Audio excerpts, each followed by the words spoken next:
Hello, welcome to the University of Birmingham. And it's really special to have a lovely crowd here for our fourth Arts of Place and Oxford Centre for Life Writing Weinrebe lecture. This has become a series which has grown a compelling life of its own.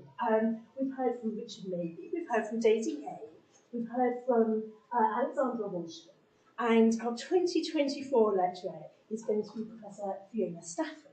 And really, I can't think of anybody I would rather hear from to bring together the ideas that are interesting us so much to do with how life writing and the thinking about place can come together, because places have lives and we all lead our lives in places.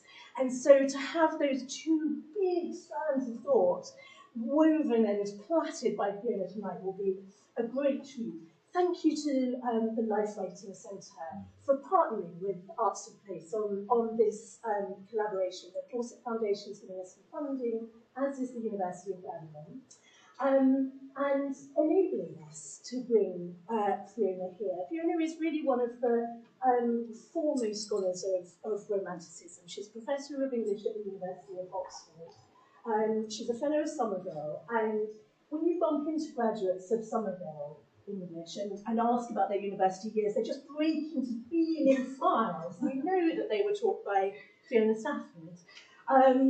She's a Fellow of the British Academy, and she won the British Academy Rosemary Crawshaw Prize for a book called Local Attachments, The Province of Poetry in 2010, which is a book that's really guided my own thinking.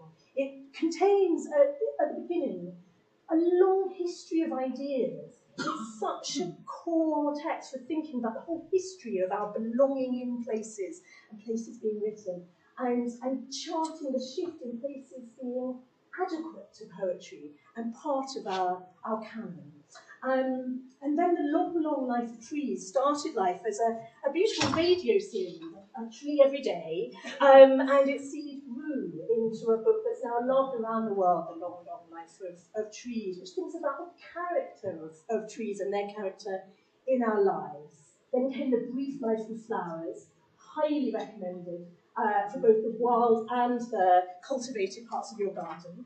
And now Time and Tide, which is such a humane, attentive book, revealing continual surprises to be found in our landscapes. It's a demotic book which values an inscription on a drinking fountain as much as Wordsworth's inscriptions on stones. It's an experimental book, and Fiona's scholarship is all of those things: experimental, audacious, delicately attentive, and demotic.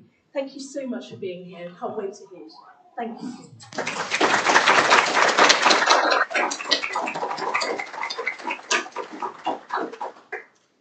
Well, thank you, Alex, for that extremely generous introduction. And thank you, everybody, for coming. I'm just going to put this on. Can everybody hear me okay?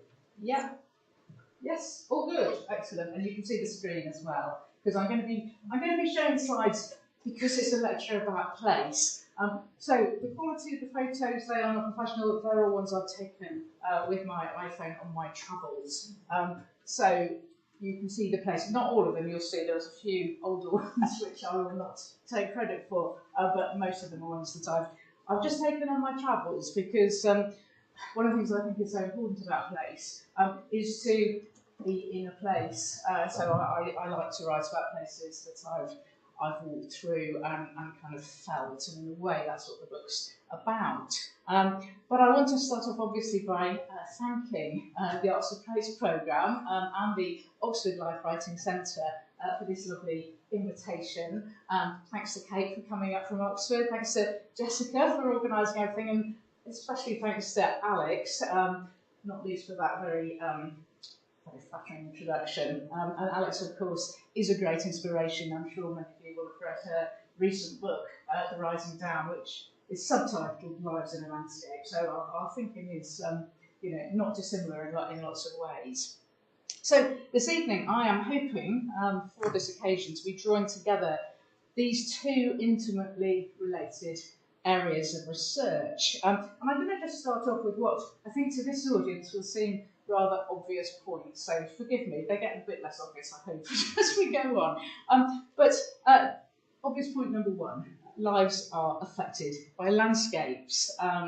Most people are shaped in one way or another by their homes, whether they've lived mostly in one place or whether they've moved a lot. And I'm hoping to have some time at the end of this lecture to give people a chance to ask questions, but also share their own kind of experience of place if they wish to. It's always very interesting to me to hear how people relate to their places and what people's special place is, because it's not always the place that they've been brought up. So interested to hear if anyone wants to share anything of that sort at the end of the lecture. Obvious point number two, landscapes are affected by lives. Places are shaped by those who live there, not just by the buildings that have come and gone, but by those who've used the land over the centuries, clearing and planting, farming, fishing, draining, drowning, mining, manufacturing, all manner of land use helps to shape the landscape. Obvious point number three, there are many different kinds of landscape, and I should explain at this point that most of my work has focused on the extraordinarily varied and often strangely interconnected landscapes, seascapes and skyscapes of Britain and Ireland, though always with a sense of the international dimension, which tends to pop up in surprising ways. I will talk about a couple of those later on today. So now I'm going to get on to what I hope is a less obvious point. There are many different kinds of life, and here I don't mean to restrict the life of landscape to human beings. In one way or another, humans are the prime agents in most stories of place, but there's a strongly ecological dimension to the life of landscape. So I'm also deeply interested in the other lives that share different places. So I'm going to be showing various slides. So here are two quite different kinds of life. You can see the red squirrel, I hope, which I happened to see when I was in Cumbria one afternoon, just out for a walk, and there it was. On the other side, this is the sort of picture where a friend of mine, Chris Thorogood, says people suffer from plant blindness, and it looks a bit like that. They don't see any life at all, though of course the whole thing is full of living trees. The tree I'm interested in this picture is the monkey puzzle, and you can see it looks slightly out of place. So this is another kind of life that is contributing to this landscape, making this place different, perhaps from another place that doesn't have a monkey puzzle. So I'm very attentive to the wildlife and the trees. Now these two examples, obviously extremely different in many ways, but they have kind of mirrored careers in the UK. Red squirrels used to be incredibly commonplace. They were just everywhere. You can see red squirrels from Cornwall to Inverness up until about the 1950s or 60s. But they have gradually diminished, as I'm sure you know, because of the grey squirrels that were introduced as novelties in Victorian estates. They were brought in from America. They're seen as novelty creatures, very interesting, and of course they liked it here a lot and were very, very successful. So red squirrels have gradually declined, and now they have that sort of very unhappy status as rare creatures, which means whenever you see one, it's a major event. So their collective life story is quite dramatic, and the places where they live are kind of transformed by their presence. They're often what people remember most. If you've seen a red squirrel in a place, that's what you remember. Now, monkey puzzles have a different kind of life story in the UK. They also began as exotic introductions into Victorian estates, and they were wonder plants in botanical gardens and status symbols in the 19th century. But then gradually they became more and more commonplace as they became easier to raise people just started having them in their garden until they became kind of quite commonplace in suburban gardens. And then, of course, they got too big and were routinely chopped down. So more recently, they've become quite unusual again, and so the cycle goes on. But if we take the life story of the British monkey puzzle tree as part of an international story, it starts to look rather different, because then we find out that the first araucarias, the botanical name, may have started out in Kew Garden, which at that time they were called Chilean pines because the seedlings had travelled a very, very long way. They'd come by boat from Chile at the end of the 18th century and then been planted in London. So their arrival in London is part of a kind of long story of exploration. They have an interesting kind of pre-story before they arrive in this country. I won't recount that now. But it takes us to Chile, where the monkey puzzle is the national tree. Some of you, if you're familiar with Pablo Neruda's poetry, you might know his ode to the monkey puzzle, but of course he doesn't call it that. These trees originally, in the indigenous mountains in Chile, were called pehuen. So they have quite a different sort of identity from how we might see a monkey puzzle. But since the 1970s, the ancient forests of Chile have become so depleted by logging and fire that the national tree in Chile is now on the international red list of threatened species. So the parallels with the red squirrel are really very, very strange. It's just that they're happening in different places. So there are now concerted efforts to recover the monkey puzzle, to protect it. And this gives us a new dimension to the British version, the British side of the monkey puzzle tree story, the life story. Because you'll now see plantations of monkey puzzles, little saplings, all over the Scottish Highlands in places like Ben Moor, which is the Royal Botanic Garden of Edinburgh's garden in Argyll, because the conditions are really, really good for monkey puzzles. Or if you're in Cornwall, if you go to the Eden Project, you'll see monkey puzzles being grown there. Or in the Pencarrow estate near Padstow, which some of you may be familiar with, its main claim to fame is that it is the home of the monkey puzzle tree. So it's quite interesting, and that's just because that's where it got its English name of monkey puzzle. So it's a tree with many different identities and aliases, but it's also a tree that once you just see one like that, once you start finding out about it, you discover a really very surprising life story, and then an earlier life story and a parallel life story. And this is what's meant about the international dimensions of our landscapes. But there are also trees, of course, that have long stories of their own as individuals, independent of the life of their species. Of course, oak trees have a very long story too, which again I won't go into. But this, as many of you may be familiar with, the major oak in Sherwood Forest. This is the major oak in the winter because you can just see its form so clearly, and you can also see that it needs a little bit of help to keep its branches in the position that they are. Now, it's called the major oak not because it's the most significant or the largest tree in the forest, though it is both of those things, but it actually takes its name from an 18th century dendrophile and tree hugger, Major Hayman Rook, who loved trees so much that when he went to Sherwood Forest, he just couldn't believe his luck because there were lots of old oaks, and he did these beautiful drawings of them and he measured them. And because of Hayman Rook's love of the trees, it means we have a really, really good record of what Major Oak and many other of the ancient trees in Sherwood Forest were like 250 years ago. But the oak, the big oak, got its name from Major Rook. And about the same time, Robin Hood was enjoying quite a major romantic period revival.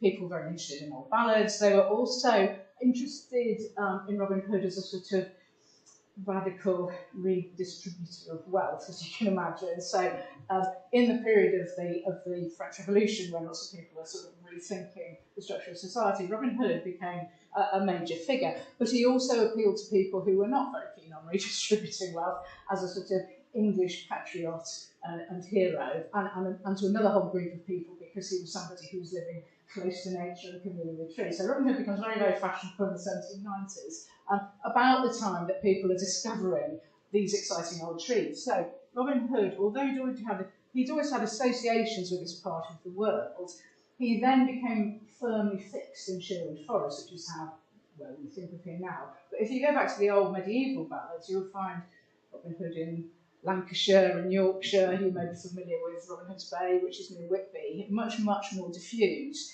But here we are, and he's then got his own sort of headquarters physically in the shape of the motor oak. So we can see this is a tree who has its own long life story, which goes right back to King John and his hunting forest. But his story is bound up with human needs, practical, political, imaginative. This is the central character of Sherwood Forest, and it in itself is home to hundreds of species and also to hundreds of stories, so they go together. And if we're thinking about who else lives in oak trees apart from Robin Hood, I want to introduce another species with a long and surprising life story. This is the red kite. Hopefully you can see it. These are birds I see very often. So these are just familiar morning shots. You can see it best in this one above the canopy, but you can probably see it on the left-hand side, just perching up in that branch. That's it. That's a tree it particularly likes. That's an oak tree, not a major oak, but it's quite an impressive one. Now, 40 years ago, you would not have seen these species in rural Buckinghamshire, which is where these ones live. It's everywhere now. I don't know. Probably not in the middle of Birmingham. I don't know. They're very widespread. But again, afterwards I'll find out who sees red kites all the time. But in 1989, a few pairs were introduced to the John Paul Getty estate in the Chilterns, and they just liked their new home so much that they multiplied and multiplied and multiplied. So very, very successful restoration, recovery story. And it now means that instead of having to go off to the middle of Wales and spend all day in the mountains looking for red kite, you just go for a walk near Tame or somewhere, and you're bound to see them. Lots of people see them in their gardens. Here we are, flying around. But again, red kites, they have a life story that's full of twists and turns.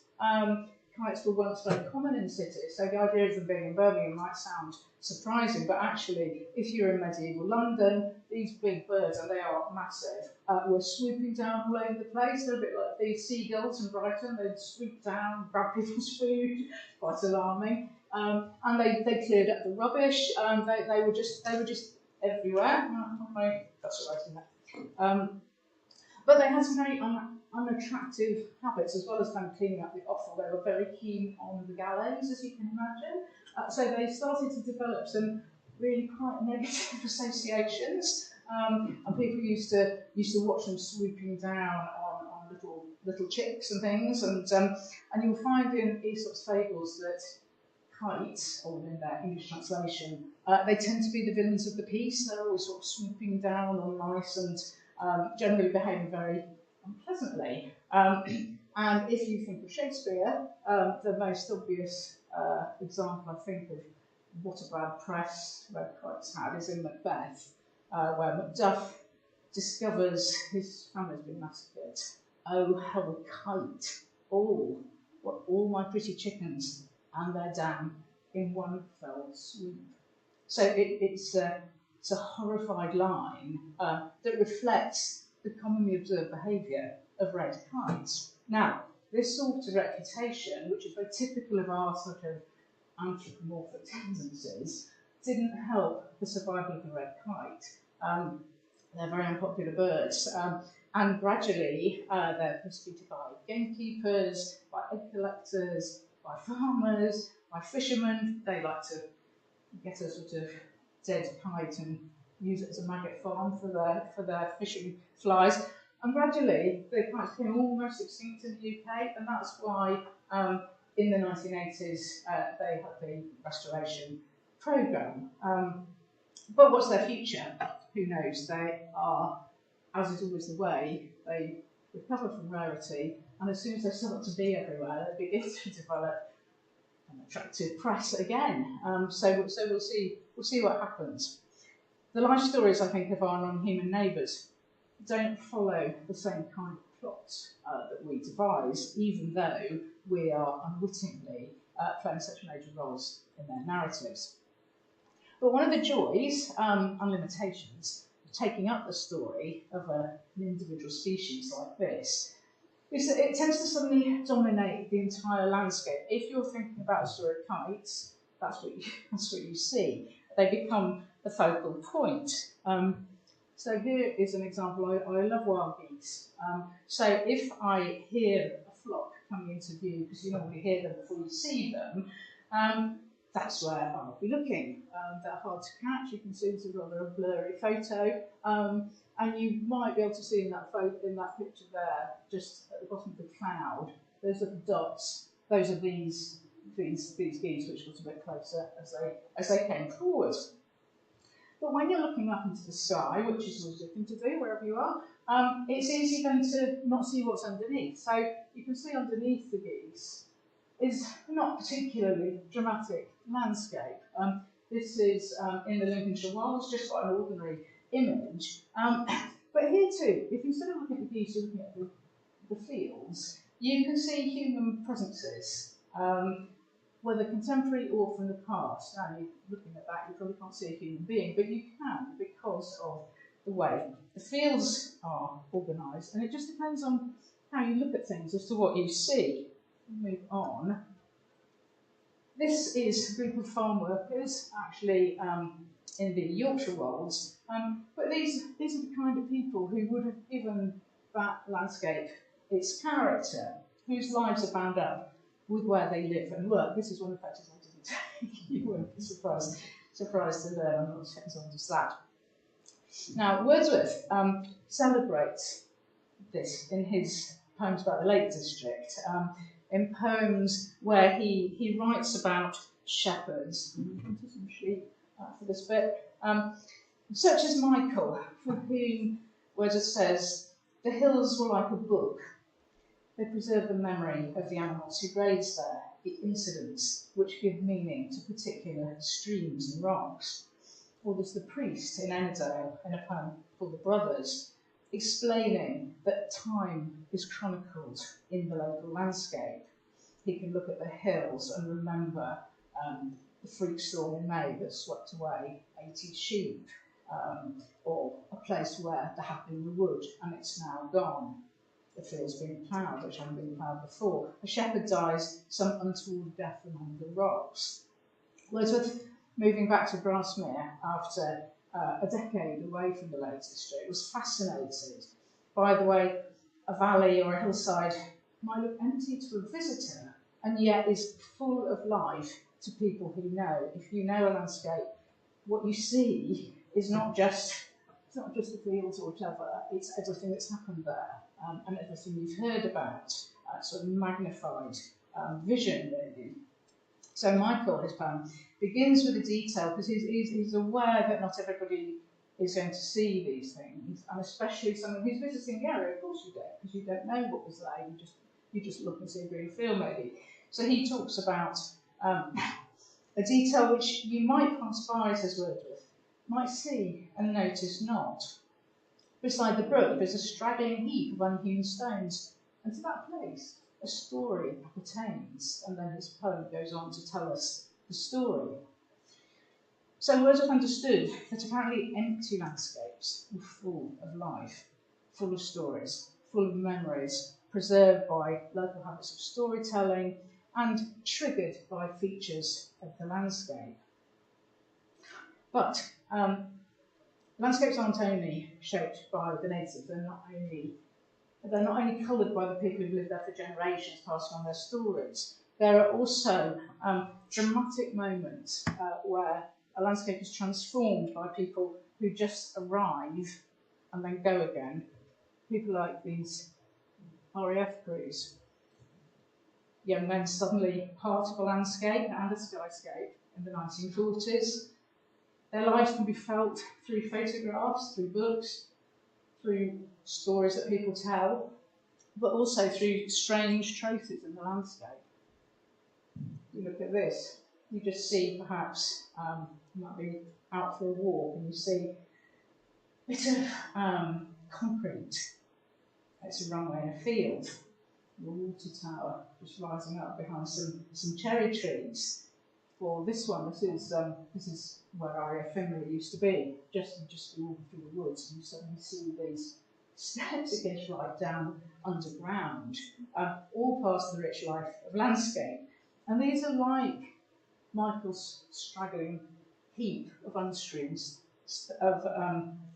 stones, just little details, traces left, which is where we can kind of feel what's there before. And I think that's where old photographs and documents, books, poems can help us put shapes to the feelings.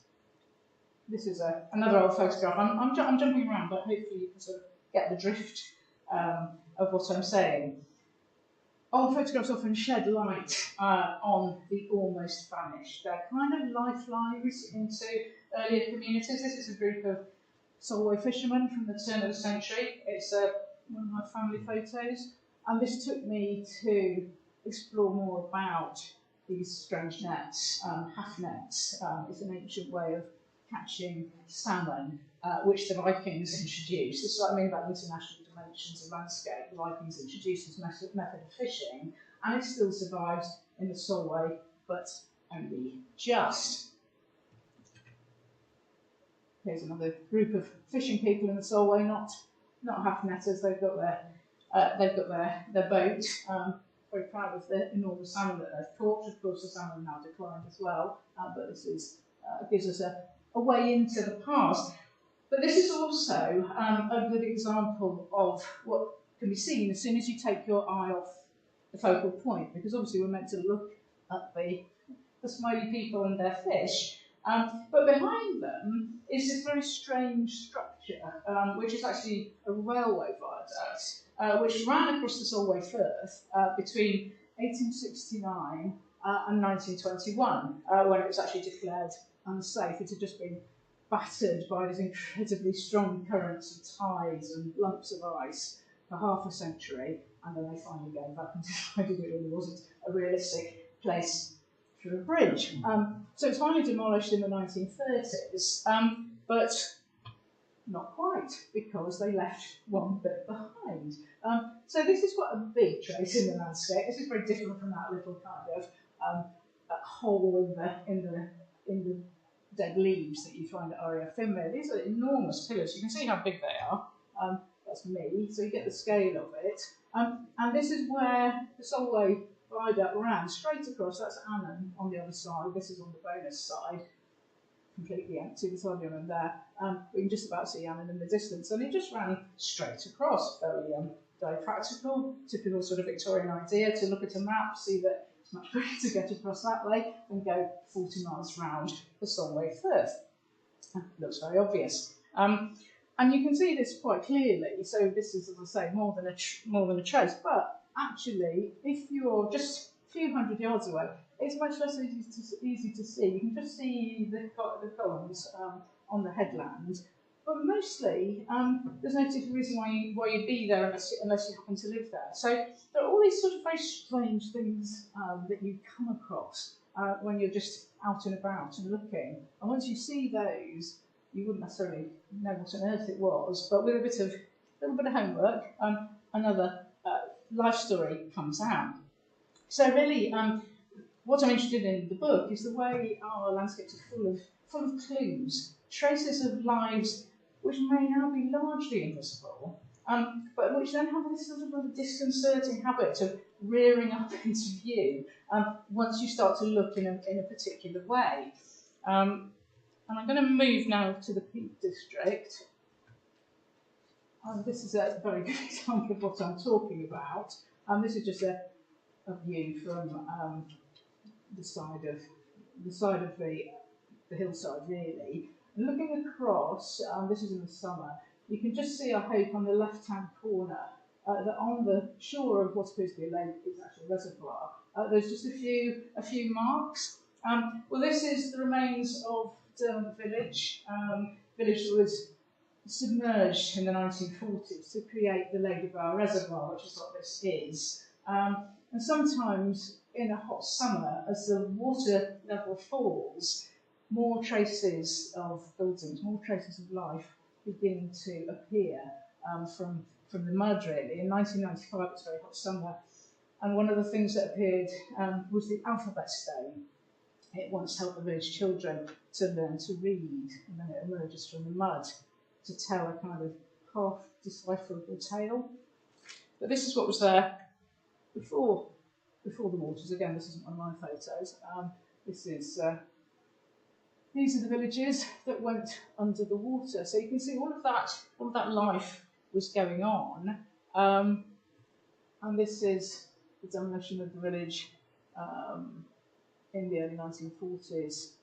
So you can just sort of see what happens to all these communities, and then that's just the final picture, haunting image, I think, of Derwent Church Tower. And as the waters approached, for a couple of years, you could just see the tower coming out of the lake, but it was blown up in 1947. So the stones are still there under the water.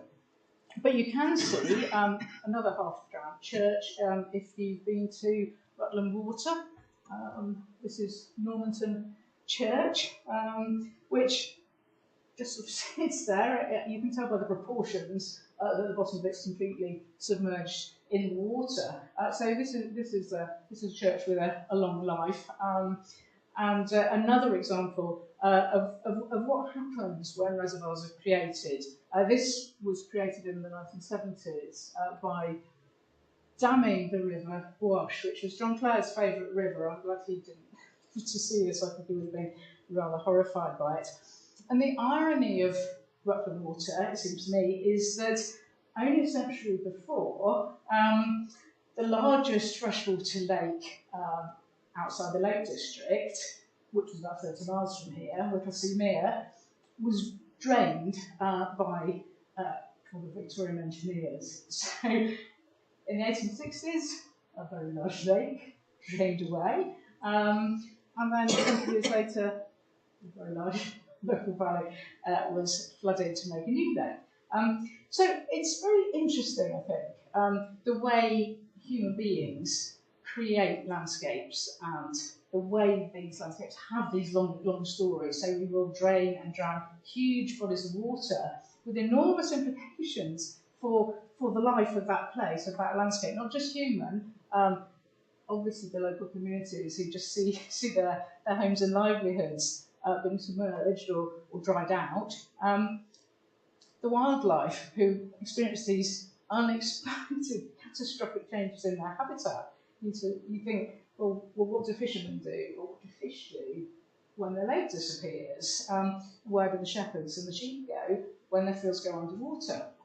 This is a question in the Lake District. This is Thirlmere, which is just under Kelvellen. You pass it on the road between Keswick and Ambleside. I'm not Ambleside, Grasmere, you know that. There was a lake here, but it was flooded so that the levels rose enormously in the 1890s, in spite of the most vigorous opposition from people like John Ruskin, Matthew Arnold, Octavia Hill, Hardwick Rawnsley. Rawnsley particularly concerned about the Thirlmere flooding because of a very famous rock, famous from Wordsworth's poems, the Rock of Names, where Wordsworth and Mary Hutchinson and Samuel Taylor Coleridge and Dorothy Wordsworth, John Wordsworth, they'd all carved their initials because it was the place they used to meet. It was halfway between Keswick and Grasmere, so they often met there was wrote a lovely poem about it, but it was blown up by the workmen who were busily constructing the reservoir. So this all seems like terrible cultural and natural vandalism. But there are always two sides to these stories. And there were many more families in Victorian Manchester who absolutely cheered when fresh water arrived out of the fountain in Albert Square. They didn't really mind where it had come from. And I think if you're familiar with Elizabeth Gaskell's novels, you know what the conditions in Manchester were like, because it grew so quickly and it was overpopulated and there was no what we would call proper infrastructure. So actually, the disaster in film here, and there are the most affecting photographs of old shepherds looking at where their family homes have been, figures like Michael, and yet at the other end of the pipes, there are people whose families are not going to, whose children are not going to die of cholera. So it's a very, very difficult one. And I think the life of landscape and the lives that make a landscape are often deeply affected by changes in other landscapes, even though we don't realise it. So one community's tragedy can be another's happy ending. So one of the things I'm interested in is the way that landscapes are full of these unexpected connections and consequences, surprises of all sorts. So this is, I think, the photo that was on the website. This is actually at Brill. Again, it's another sort of Buckinghamshire image because it's not far from where I live, in fact. Now, this obviously hasn't been flooded or drained, but you can see that there are very sort of strange humps and bumps in the field. So when I first saw this, I assumed it was a lost village, plague village, something like that, a bit like, you can't see this very well, this is Stonebusk in Yorkshire, but just the other side of that wall there are lots of strange humps and bumps, and that's what you often get with a plague village that's been deserted in the Middle Ages. But then somebody told me that Brill wasn't the site of a lost village at all, and that those odd shapes were once clay pits. Brill had been a place where the Romans made tiles, and it had been a centre of local brickmaking for many years. And this, of course, made perfect sense once I looked at the village, because it's just built of lots and lots of brick houses. And when you look at them closely, you can see they're handmade. Those are Brill bricks in the middle, and those are the clay pits. So very kind of sensible. You know, if you live on a clay pit, you make your own bricks and then you build your house right next to it. And if you look at older buildings, you can see that they're handmade bricks, and all over the country, if you've got local clay, it gives a different character to the buildings where people are living, because the clay has like different colours. Accrington has very red clay, and of course we're not very far from some very, very good examples of Accrington red brick in the Birmingham Clock Tower. So bricks were very kind of local, and again they're part of the community. But again, as bricks stopped being handmade, they started being mass produced, and then they started being imported. By kind of the 1970s, the British brick companies were all finding that they're being left with very large holes in the ground, nothing coming out of them because everything's being imported from Europe. And then, what do you do with an empty clay pit? You can just turn it into a nice sort of place for children to play, as at Brill.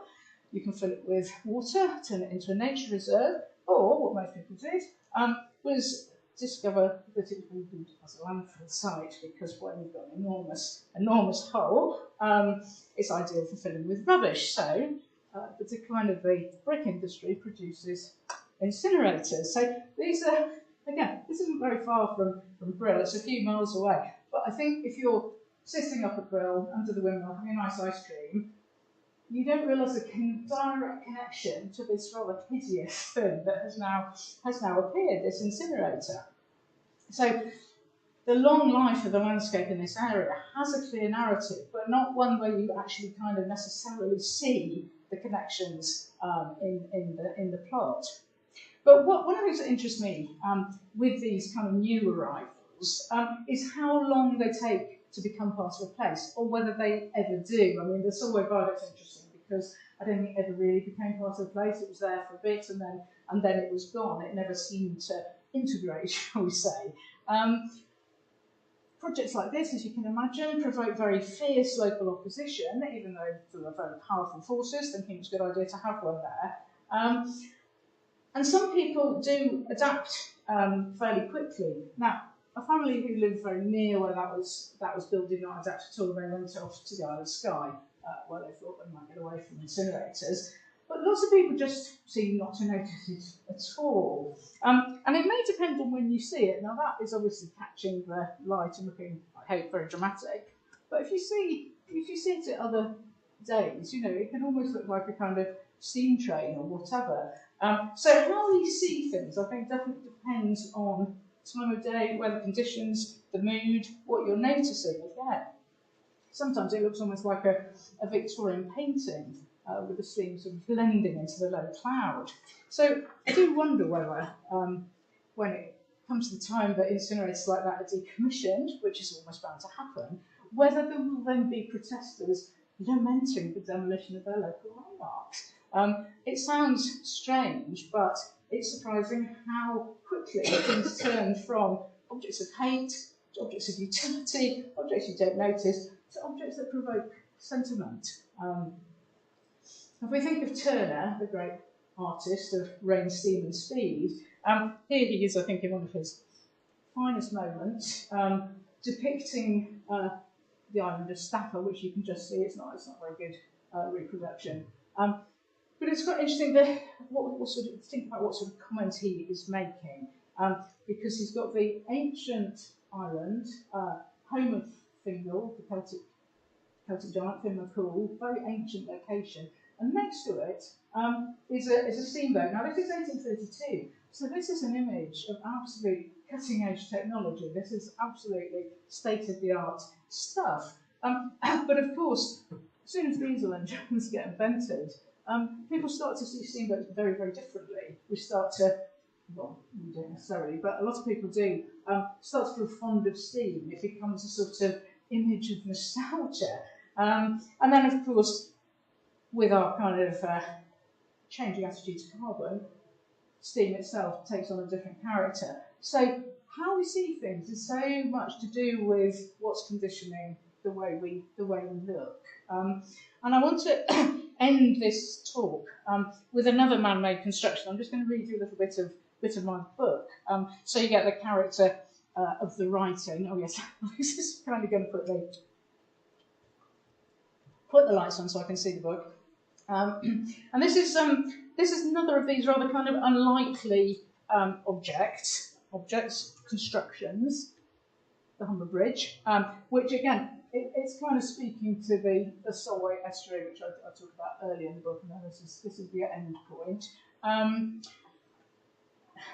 It was opened in 1981, and it was there to sort of be a kind of crucial link in the new county of Humberside, joining Yorkshire and Lincolnshire. But of course, because there was such intense dislike of becoming Humbersidians on both sides, the county was dissolved. So here's the Humber Bridge. And this final chapter of my book takes its cue from the Humber Bridge.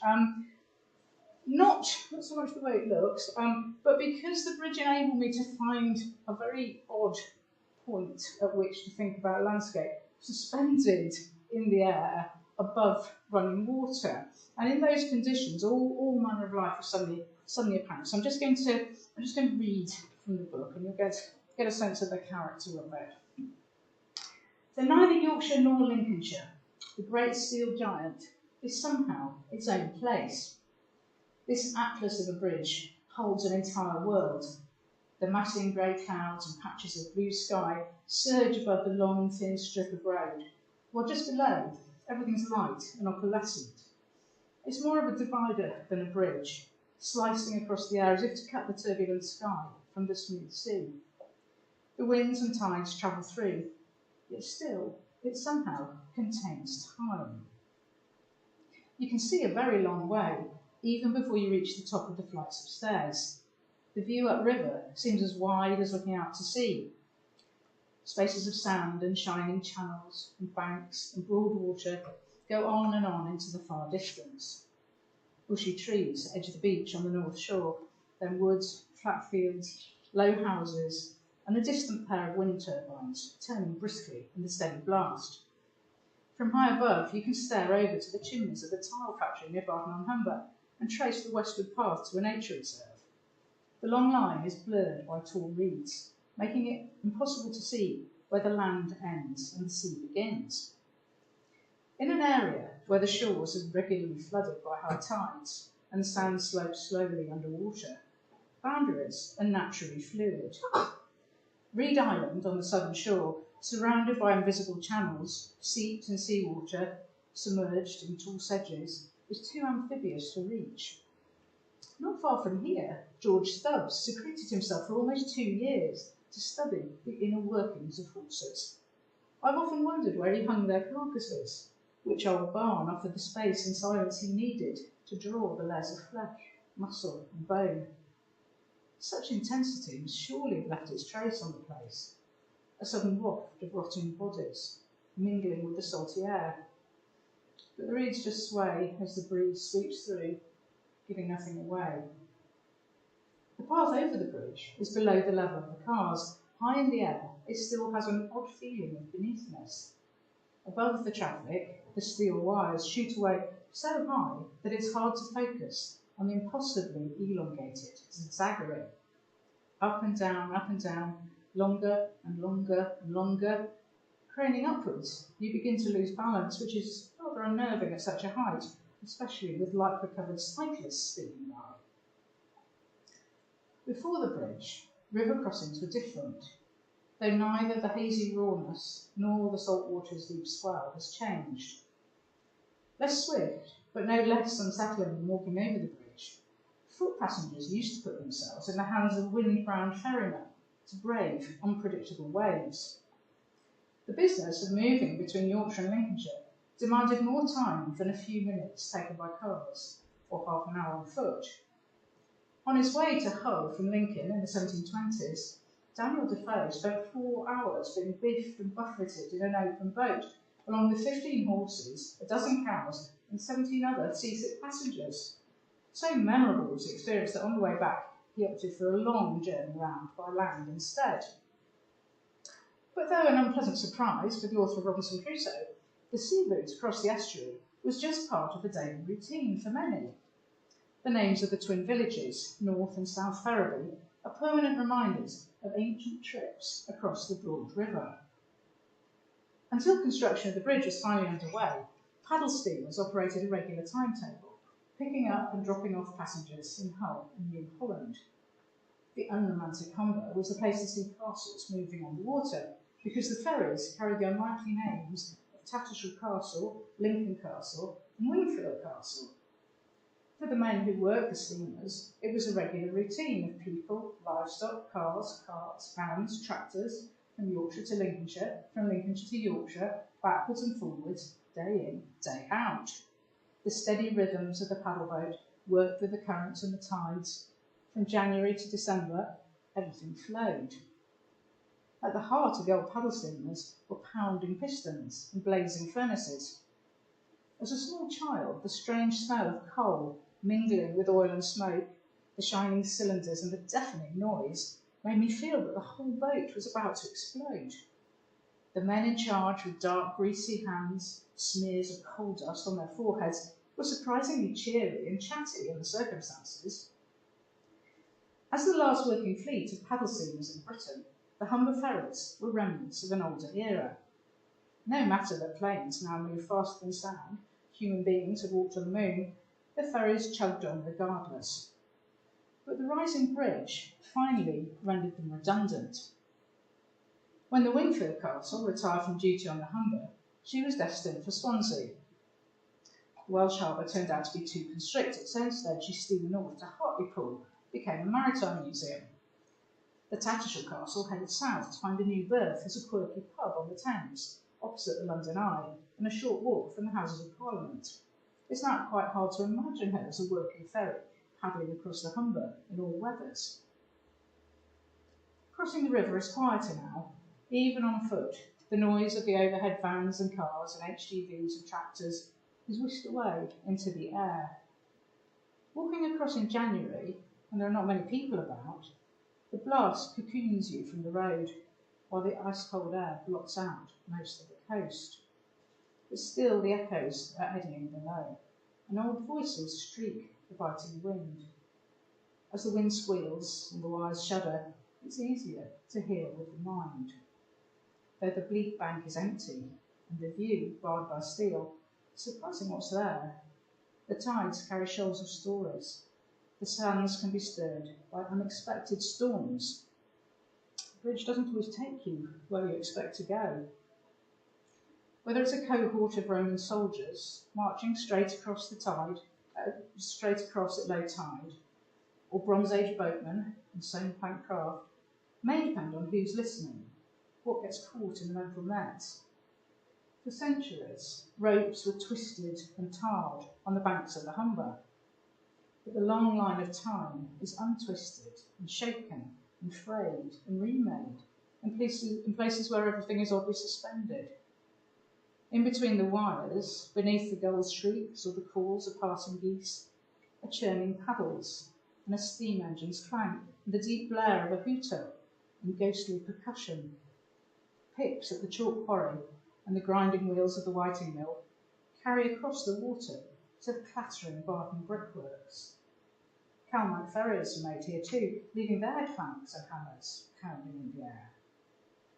Softer now, the rattle of sails being hoisted, roofed or rent, heavy cargoes of French wine and linen, Dutch cheese and Russian hemp move upriver, past boatloads of lead and grain, Nottingham lace, Midlands metalwork, woolens, Staffordshire pots. The skipper's orders and the sailor's shouts play over the mutterings of ferry passengers. Somewhere on the wind you might catch the strong clear voice of William Wilberforce, passing piles of tobacco and sugar bales on his way from Hull. This is a crossing place for poets. On the Humber's cold banks, Andrew Marvell felt the unbridgeable gap between his desire and his coy lady. He had good reason to distrust the treacherous tides which swept away his father during a rough estuary crossing. Philip Larkin knew the coastal shelves and black-tailed ships of the Humber too, but the ferries offered him comfort and company. When Douglas Dunn arrived from Scotland to take up a post at Hull, they would take the ferry back and forth, enjoying the longer opening hours on board. Their words too, but echoing on the winds, cooler and clearer as the years go by. The river carries voices with a higher pitch. There's Jane Brown, fortified by the word of God on her way to Hull's female penitentiary. Her passionate preaching reaches through the years and miles to the solid Methodist chapels on the flat lands beside the Humber. Mary Wollstonecraft went to school in Beverley, returning to the East Riding a few years later with a baby girl, to wait fretfully at Hull for the right wind to carry them away to Scandinavia. The plaintive sound of little Fanny Imlay might just be detectable in the tern's cry, or perhaps it's the sound of school children caught on a sandbank as the tide rushes in. The wind carries the coffins of a small engine, and then the steadier sound of propellers. They might be a little plane competing with the steam ferries, flying a handful of passengers from the airfield at Hull or Kirlington. But I like to think that it's Amy Johnson, returning home after her solo flight to Australia. Her message to young people to abandon safety first and see the world is blown away by a sudden fresh gust and the scream of a gull swooping. Thank you very much.